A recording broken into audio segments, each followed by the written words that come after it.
2,700 pound 15 RB AR1 by Starcraft here at Haylett RV of Coldwater, Michigan. They don't come in much better shape or much newer in terms of the used market than this one right here. All in all, I mean, I don't tend to give things a 1 or a 10 on used, but this is as close as I can get to a 10. It's basically new. They just swapped it out for a bigger, newer trailer here.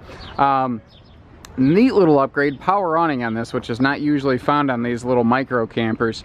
Also, that big front window is going to let in a lot of extra light to the camper that you want and need. The smaller the trailer is, the more impacting that light is, because light's going to make it feel brighter, bigger, nicer.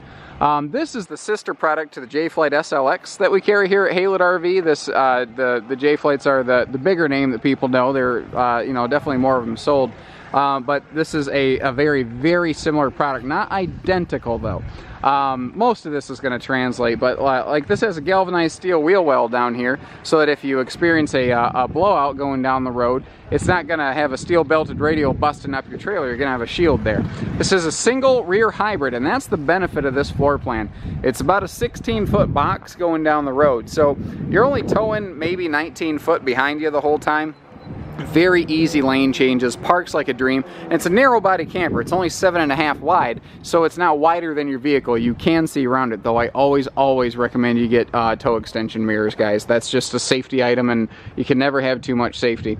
Now, this is actually a laminated rear wall. This comes straight out of the launch plant. The rear wall actually comes from the ultralight laminated hybrid plant down at Starcraft, and they marry it onto a traditionally constructed framework here.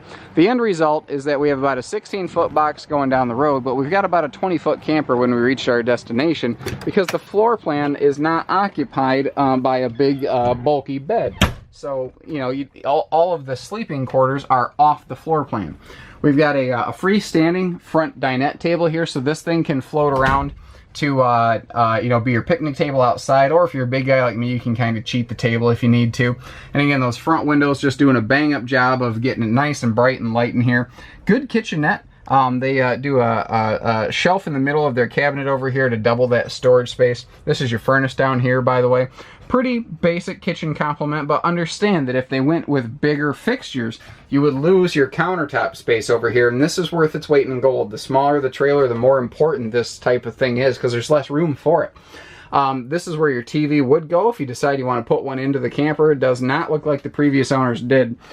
Visually, the only thing I can see they ever did in here was install a roll of paper towels. Other than that, this thing is just brand new. This is either a 5,000 or 8,000 BTU side mount air. Usually the sticker doesn't tell me, and I don't see one on this one. Might be something we can look up in a spec guide for you. All of your windows are a nicer pleated shade, not a metallic blind, which is just a nicer fixture and can offer you more privacy. Extra overhead storage too is never a bad thing. Never get enough storage in any camper. You'll hear me say that a lot if you watch a lot of my videos. Little AM/FM stereo over here. A little plug so that if you want to plug your phone in and listen to some music off your phone, you can do that. Now, this is a neat thing. Obviously, your front bench, most of you have probably discerned, can fold down into a sleeping space. But if you've only got like 1 or 2 grandkids, here's what you do. Just take these off here, and that, you see how deep that is when you're not looking at the cushion on the wall. That is a big, long bed that an adult could easily sleep on with room to spare. So unless you have more than 1 grandkid, you really don't even need to monkey with setting this up. It's a really good design that way.